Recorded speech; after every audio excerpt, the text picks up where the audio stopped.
everyone, and welcome back. Today I thought I'd give you a little bit of an update of what I've been working on for my shop, as well as a couple of updates for my studio too. I recently did a kind of craft room organization update, and I had forgotten to add a couple of things to that, and I also ended up changing a couple of things after I did the little tour. So I wanted to just kind of give you an update on what I did and some of the stuff I forgot to mention. So we'll talk about that. We'll talk about some of the journals I'm working on, I've started, and then also some things that I have in the shop too. So just kind of a closer look of those as well. So let me go ahead and start over here. So I talked about in my last video how I had moved some things around on these metal shelves here. And the one point I wanted to make, or thing I wanted to show, was that I had moved some stuff from the bottom to this middle shelf, and that's the flashcards and the game pieces and the vintage school type things that have flashcards and things like that in them. I also moved some things off the floor as well. I used to have a whole stack of items on the floor, some stationery boxes and things like that, and I was able to make enough room to move them over to here, to the top here, and also in another new area that I'm going to show you in a second too. But my point with the moving of everything is the reason that I moved these flashcards was because I use them all the time. I'm always picking through them to add them to journals. And the problem was I was constantly bending over trying to kind of rifle through stuff on the floor.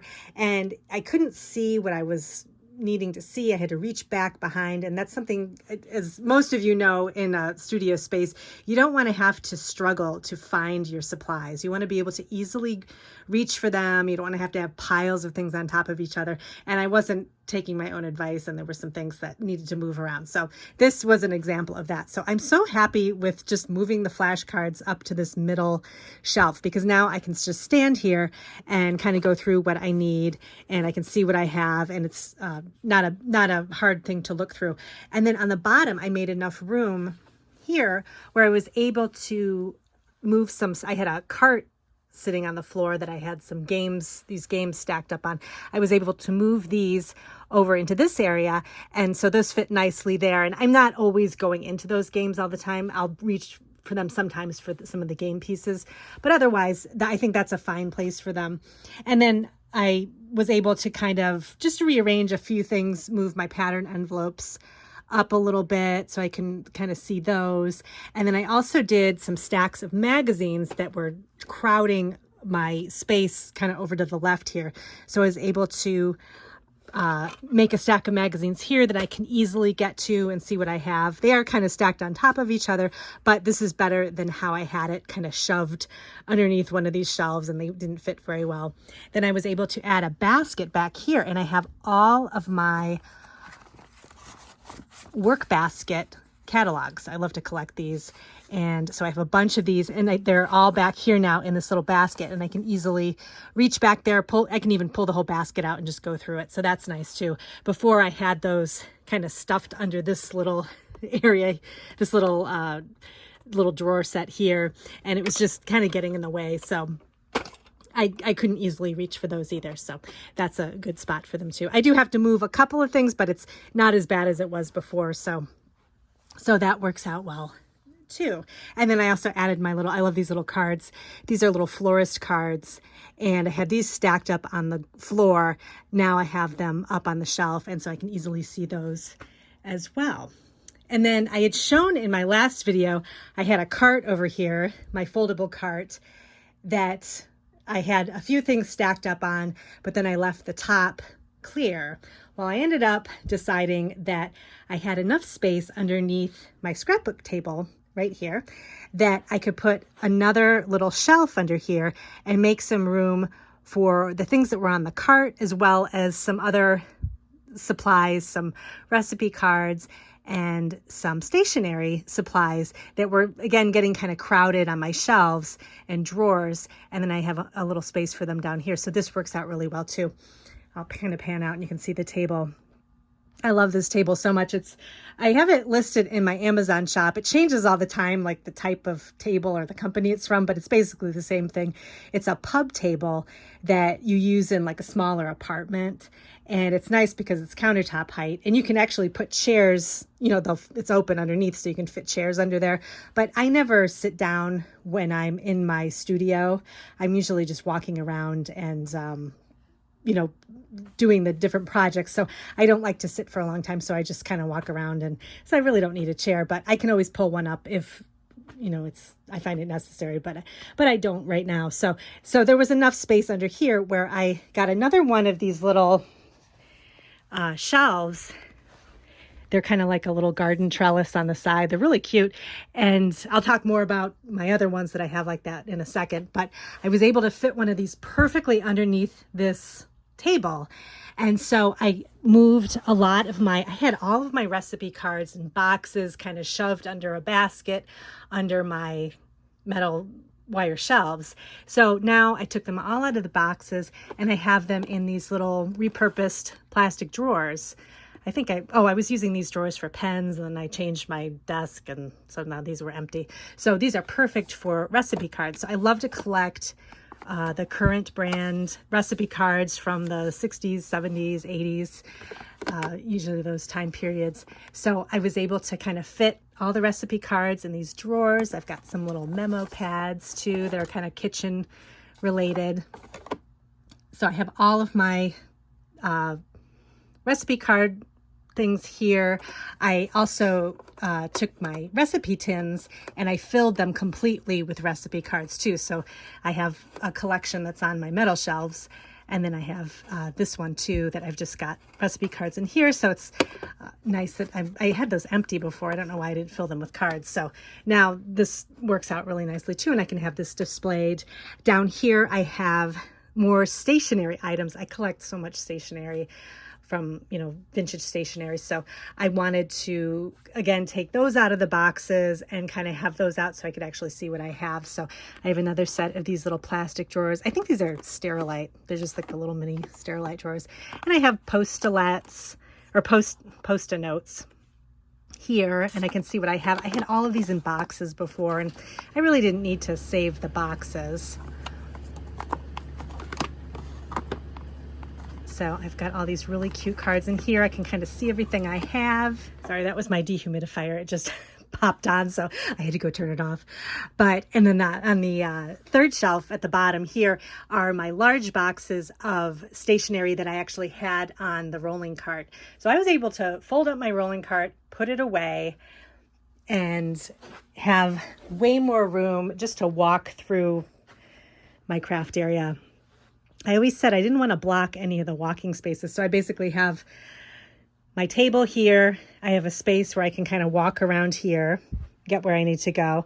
And then also this way, I'm able to now fit, I had a basket here before I moved that. Now I can easily walk through here to get to my card making area. So this is much, much better.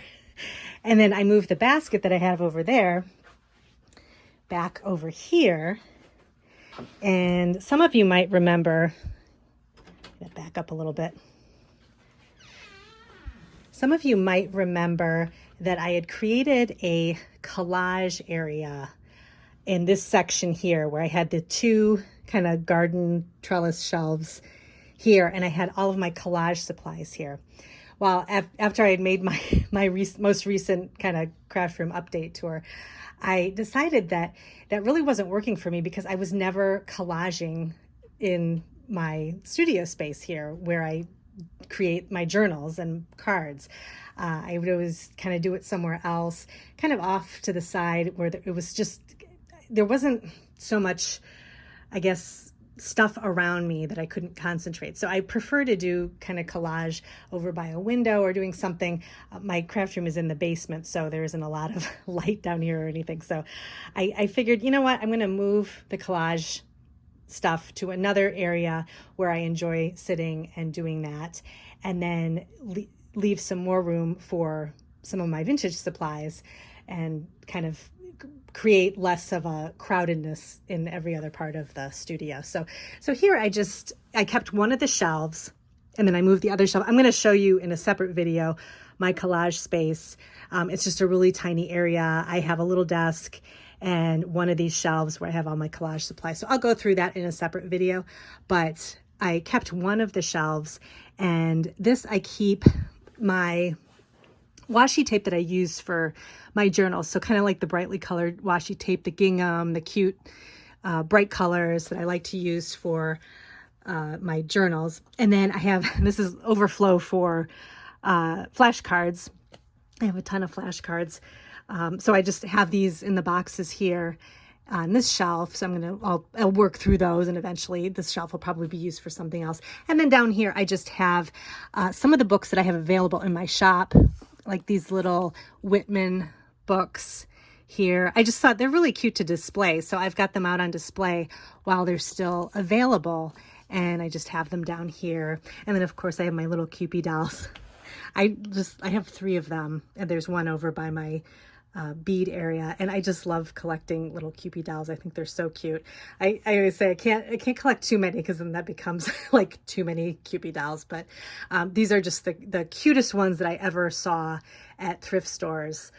So I just picked these, and they're really cute to display. I'll show you this one down here. She's really cute too. These little crocheted dresses are just adorable. I just love them so much. So I just have those as kind of like a little happy little display on my shelves all over the studio. So this was kind of like just another update of the studio. Like I said, when I finished everything, I was thinking, you know what, there's a better way I can kind of organize things. And so that's just what I did. So, and then this basket here, I just have some stamps that are new that I'm just kind of working through. You get new stamps in, and you want to kind of experiment with those. So when I make cards for fun, I'll definitely grab those stamps first. And then the second tier of this little basket are some things that I want to work on for journals. So journal covers and things like that I'm saving to work on here. And then the bottom is empty. And by the way, if you're ever looking for kind of a 3-tiered basket like this, I got this one at Home Goods, and they have them in the bathroom section. So anywhere you see like all the organizers for like makeup and things like that, they always have these tiered baskets, and these are great for craft studios, or if you have a small space and you just want to set this next to a table. These are great, and I've seen them in different colors. I got this one years and years ago, probably about 8 years ago or something. But I still see them when I go into Home Goods. So definitely worth taking a look if you're interested in something like this. And it's nice because, they're just movable, and you can move them all over the studio if you want to. So that's all the updates of what I've done in the studio. So I think I'm pretty good for now. So the next thing I have been working on, this is kind of a little aside thing. I showed this on my Instagram. As I was going through, like, kind of organizing everything, I took all of my vintage recipe cards out of their boxes. So I have all these boxes. Most of them are from the Current brand. I think it was, I don't know, Current, I think they're still around. But you could, back in the 60s, 70s, and 80s, you could buy, I think they had a catalog where you could get all kinds of, recipe cards and things like that. But they came in these boxes. So all the recipe cards I have were in here. But these boxes take up a lot of space, and a lot of them were kind of beat up and had spots on them and things. So what I'm doing is I'm trimming off the images on the front of them. And I think these would make great pockets and, decor for journals, or you could do like a masterboard or something with all these. So I'm saving the good parts of the boxes, and I'm just trimming them with my guillotine trimmer, and they just trim really nicely. And these are a couple of boxes that I did before that I just kind of trimmed off, and I think those look great. And they're heavy cardstock, so you could definitely use them for pockets and something really sturdy in your journal. So I've just been working on those, just trying to get these all put away too, and then recycle just the little extras of that. Oh, so let me show you the journals I've started. So right now, like as I mentioned before, I'm having a lot more time since I'm not also doing card making and selling my cards and things locally. I have a lot more time to really focus on being creative and trying different things with journals. So I'm getting ready to do a whole new bunch of journals. And I started with this one. This I had talked about before. This isn't going to be a Valentine journal. I'd originally thought that was what I was going to do. But I think I'm just going to make this into kind of like a ladies' journal, like kind of a pretty journal with lots of kind of frills and fun, 50s and 60s catalog pages and things, from that era. And I really like the way this turned out. This was in really good condition. It's just a crochet catalog. And I lined the inside with this really pretty scrapbook paper. I think this is Metropolitan. I could be wrong. I can't remember the name of it. It's old scrapbook paper from Cartabella. But I thought this looked really pretty for the inside. I wanted to, the outside was so bright red. I don't really work with a lot of bright colors, or I should say primary colors in my journals. I like kind of muted, more more pastel, but not so primary, I guess I should say. So I was trying to kind of pull the blue and the red into like a pink and kind of purpley or light blue. So I thought this was kind of a good compromise, this paper here, using that for the inside. To make everything make sense, because this is so bright. I didn't want it to be so like, oh, this pastel doesn't make any sense because the outside. But the red, there's a little bit of red in here, and I think that kind of pulls in the outside colors too. So I've got these really pretty perfume bottles, and then I made a couple of signatures to go inside with some coordinating paper. So I thought this was really pretty. This is just kind of more of a simple pattern, which I thought kind of goes nicely against the perfume bottles. And then the second signature has these really pretty rosebuds, and then these dress mannequins, dress dummies, I guess they're called. And these are really pretty too. And the kind of pulls in the red from the front as well. A couple of these are kind of like a lighter red. So I thought this would be really pretty. So I'm excited to work in this journal. So I've got this started. And then this is a project I've been wanting to do for a long time. I had found this cover. This is actually a photo album that I found for maybe like $1 at a thrift store. And I liked it because of the daisy pattern. It reminded me of kind of like a 50s nightgown or something. And I knew I wanted to do something with it, but I wasn't sure how I was going to turn the cover into something. So I took out the insides. It had just those kind of photo sleeves inside of it. I took all that out. There was like some sort of I don't even remember what was on the inside of it, because I've had this sitting on my desk for a really long time. I've been afraid to I didn't want to ruin it by trying to create a cover, because I didn't know if I was going to mess it up or not. But so it's been sitting on my desk. But these two sides, I ripped off the inside of whatever was on the inside of it. But I ended up creating a spine for it, and this turned out really well.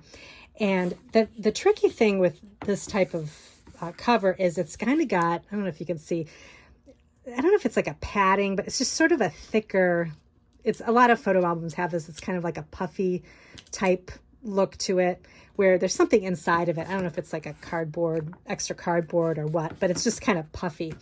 And I had one of these before that I tried to make a cover with, and I totally messed it up because I think I didn't do the spine correctly. So the whole thing flopped apart and it wouldn't glue right.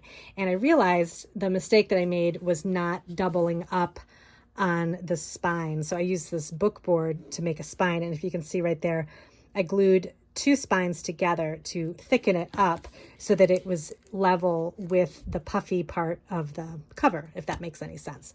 So that was the trick. And now the cover works really well. And I glued everything. I glued some Tyvek paper to the inside of it. And so I was just making sure that this was going to be dry and everything. So next, I think I'm going to do fabric. I'm just going to find some cute fabric.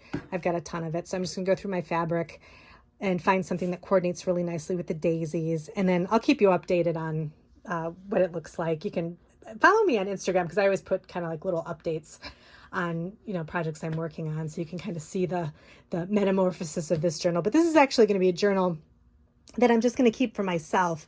It's a little bit bigger, and I kind of want to use this as sort of an experiment journal. So since I'm having more time to create journals, I want to do more have more creativity with my journals, try some stitching. I don't want to kind of do the same thing all the time. So I want to be able to experiment. So I'm going to use this journal as kind of my experiment. So I'll experiment with different kinds of pockets, and I'll see if they work in this journal first before I actually do it with a journal that I sell in my shop. And I'll use this for, sketching and, anything I want to try, but I'm not going to be afraid to mess anything up because this is just going to be my journal that I'm using, but it's going to look really good. And I think it's going to be fun to work with. So, I'm also going to have this as kind of a video series too, while we're all kind of working it, and you can kind of see it come together over time. So I think this will be really fun, but I'm excited for this one. And so those are all the journals I'm working on. And then I have in the shop, let me bring it over here. Oh, I have to show you this cute thing. So I went over to Michael's because I was looking I needed some some fake flowers. And I always have to go in the wooden stamp section.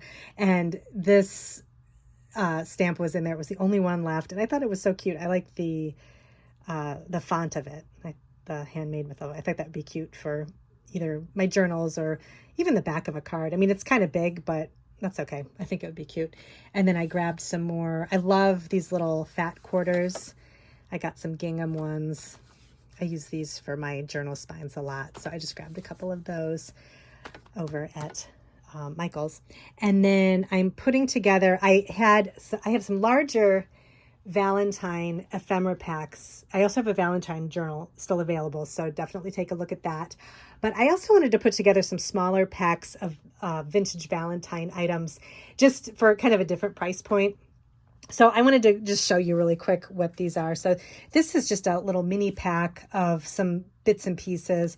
I just have this little wooden piece, this little love piece. And then this is really fun. This is a vintage tally card.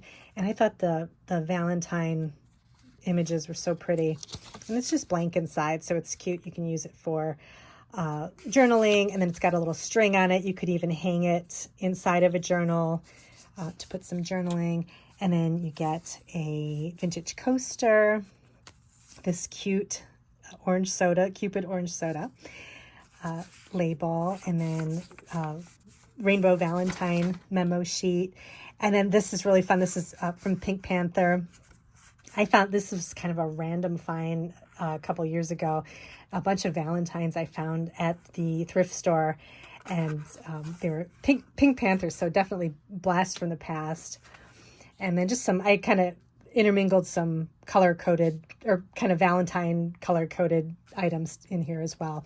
This is a vintage card with a pretty rose on the front of it, so it's kind of got the Valentine theme. This is kind of fun, like a 80s postcard with a rainbow and hearts. And then some heart recipe card with some great lines on it, so you can do some journaling. And then a little pink floral seed packet. And then a vintage playing card from Hearts. And then I thought this was cute. This is just a little post-it note, and I thought that was pretty. She's got a little rose skirt on, and she's writing a letter thinking of you. And then I love this ledger.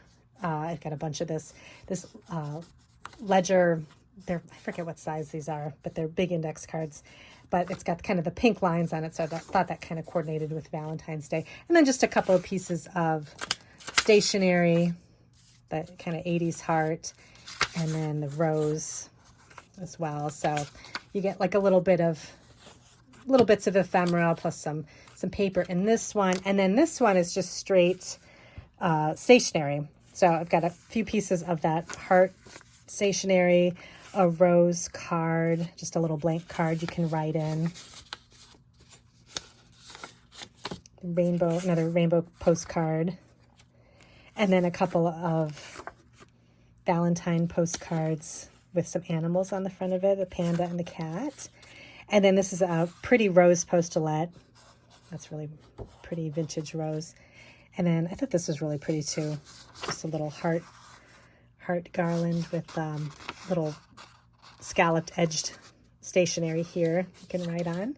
And then just some more little yellow rose stationery, pink rose stationery, and then another pink floral stationery. And then that's the 80s heart paper, and then a couple of pieces of rose stationery as well. So that's a separate ephemera, little ephemera kit you can pick up as well for Valentine's Day. So those are currently available in the shop. So thanks for joining me today, and you can keep up with me on Instagram, in my Etsy shop. You can follow me in the shop to always get updates. You'll get a notification of when I put new things in the shop or add little announcements. Right now I'm having a sale on all the little, I don't know what you call it, little a la carte items in the shop. So I have multiples of little tags. I think I have a few post-a-note cards or post-a-let cards, and a lot of other like little things you can buy in multiples. And those are actually going to be going out of my shop at the end of the month. So I have them on sale now. I think they're 20% off. So you can definitely, if you're interested in getting some of the Valentine stuff, you can pick up a few of the sale items as well. I have a separate section listed in sale items, and you can just go right in there and everything is right there. So you don't have to kind of search through everything. So that's available. And thanks again for joining me today, and I'll see you in my next video.